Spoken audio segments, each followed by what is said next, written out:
Olá, amigos. Eu sou o André de Solidariedade. Hoje a gente vai falar um pouquinho sobre o Evangelho segundo o Espiritismo, o capítulo 16, que não se deve servir a Deus e a Mamon. Primeiramente, vamos fazer uma prece de agradecimento, pedindo a espiritualidade de luz que possa nos envolver, que nossos mentores possam nos intuir e que possamos ter um bom entendimento do que vai ser lido hoje no Evangelho e que possamos colocar em prática no nosso dia a dia. Bom, o tema que a gente vai abordar nesse capítulo 16 é a desigualdade das riquezas. A desigualdade das riquezas é um dos problemas ao qual a gente tenta se resolver, se levarmos em consideração esta vida atual. Este é o primeiro ponto. Aí vem a pergunta: por que não somos igualmente ricos? Pelo simples fato de sermos diferentes, tanto em inteligência, atividade, em criatividade, e até mesmo no dom de conseguir conservar essas riquezas. Se a gente pegasse toda a riqueza do mundo e dividisse em partes iguais, cada um ficaria com uma parte mínima para se sobreviver. Logo, esse equilíbrio que foi feito com essa divisão seria se quebrado, pela diversidade que cada um tem. Um exemplo, a gente já viu, já ouviu falar de algum pai que acabou desencarnando, deixou aquela herança, ficou para os filhos e foram divididas em partes iguais, cada qual com aquela mesma quantidade, cada um para um. E com o passar do tempo, se percebe que uns, com aquela riqueza que foi deixada, se multiplicou aquilo, outros permaneceram com a mesma quantidade que tinha, enquanto outros, até aquela pequena parte que tinha, já não era mais, já acabaram vendendo, não teria mais aquilo. A gente está falando isso no contexto de uma mesma família, onde praticamente todos foram criados com o mesmo propósito, com a mesma educação, e mesmo estando na mesma família, a gente já encontra diferente uns do outro, da conduta de administrar, de como se portar. Isso é natural de cada um tem seu tempo. Aí agora também fazemos um comparativo se a gente conseguisse dividir toda essa riqueza, se fosse possível dividir toda essa riqueza, e as partes que se fosse dividida, a gente conseguisse dividir ela igualmente para todo mundo, e ninguém tivesse necessidade de mais nada, isso também não daria certo, porque a gente acabaria com todos os grandes trabalhos que colaboram para o progresso e o bem-estar da humanidade. Então, acontecendo isso, a gente acabaria com a mola propulsora das grandes descobertas e dos grandes empreendimentos. É preciso entender que se Deus concentra essas riquezas em determinados pontos, é para que essa riqueza ela se propague em quantidade segundo a necessidade de cada um. A gente vemos grandes empresários que têm várias empresas, vários empreendimentos, e a gente começa a observar quantas famílias, através daquele conhecimento que ele tem, daquelas empresas que ele tem, são favorecidas, tanto internamente como indiretamente. Aí fazemos o contraponto, né? Por que Deus também ele pega essas riquezas e às vezes a coloca nas mãos de quem não tem condições de frutificar essas riquezas? Aí, mais uma grande sabedoria do Criador, que ele foi nos dado o livre-arbítrio, para que nós possamos, através das nossas experiências, separar o bem do mal.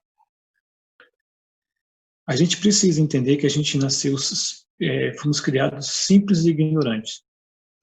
Até os espíritos mais puros, os espíritos que estão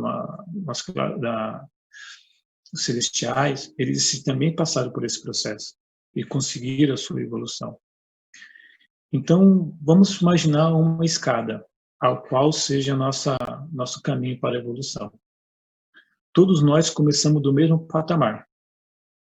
Porém, com o decorrer do tempo, veremos que uns vão estar mais à frente, outros estarão atrás e outros estarão no mesmo nível que a gente.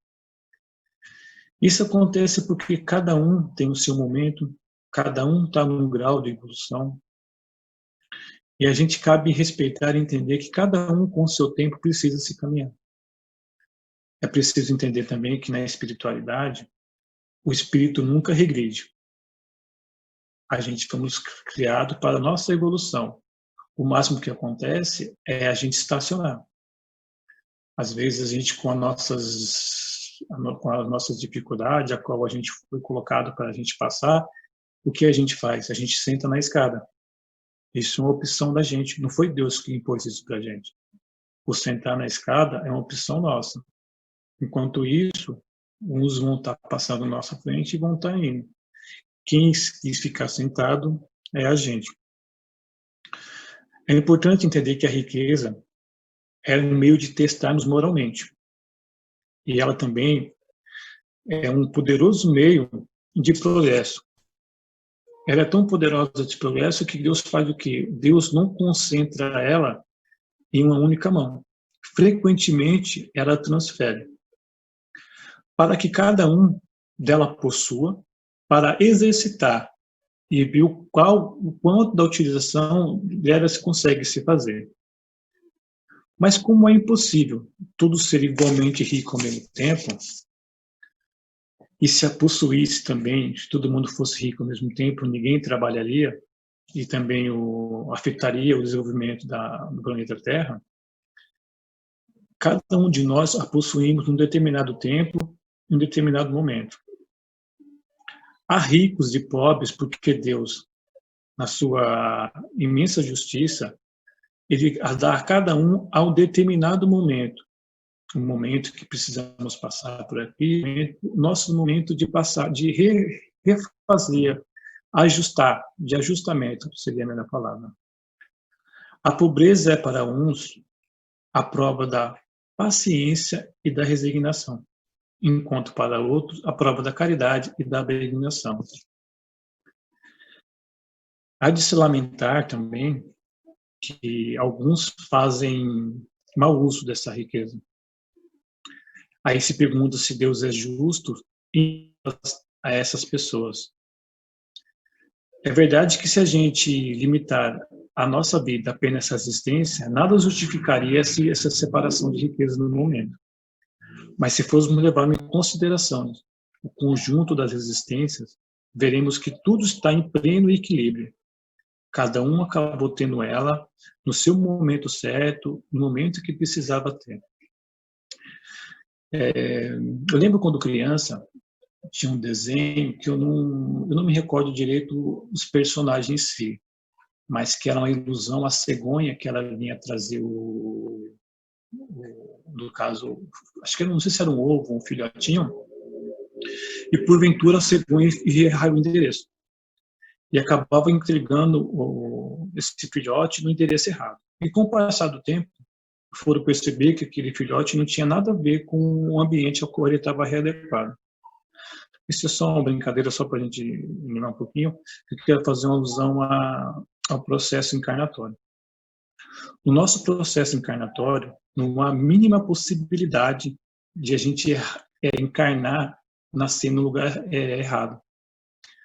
A gente nasceu no planeta certo, estamos no país certo, no lugar certo, na família certa, com as dificuldades certas, com toda a ferramenta necessária para o nosso progresso. Então, em vez de a gente se lamentar o porquê acontece, por que a gente está passando por isso, a gente precisa ter paciência, aceitar com resignação e saber que tudo tem seu tempo. Então quer dizer que eu nasci pobre, eu tenho que me concentrar que eu vou ficar pobre. Não. Você está passando por aquele momento, ache o mecanismo para você sobreviver. O que você precisa para sobreviver. Evolua, aprenda, se instrua, acompanhe, evolua. A gente tem dois tipos de evolução. A gente evolui intelectualmente e evolui moralmente. Ambos precisam caminhar paralelamente. Antes de terminar, eu lembrei de uma história de um pianista ao qual o irmão tinha uma coleção de música, de partituras, e esse irmão tinha muito ciúme dessas partituras. E esse irmão mais novo, ele constantemente pegava essas partituras escondidas do irmão, corria para o piano e começava a tocar. Mas nisso, quando ele começava a tocar, o irmão escutava, vinha, tomava as partituras e guardava de novo. Isso aconteceu por diversas vezes. Até que um dia, esse irmão mais novo teve a ideia de pegar essas partituras e copiá-las.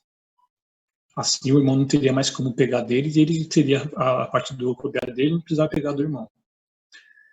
Levou-se um grande tempo, teve um grande trabalho para se copiar toda essa partitura, e quando ele estava prestes de acabar essas partituras, o irmão veio e descobriu o que estava fazendo, pegou as partituras originais, escondeu novamente, e aquela que ele estava fazendo queimou as partituras que ele estava fazendo.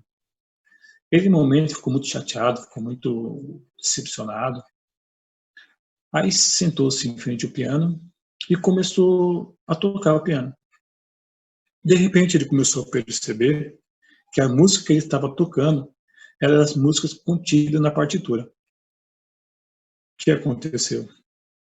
Que nesse momento, todas aquelas partituras já estavam gravadas, já estavam eternizadas no interior dele. Ele não precisava mais daquelas partituras do irmão.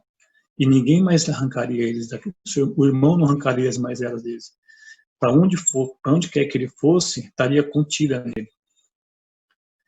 Essa comparação das partituras é o estado que a humanidade se vê hoje.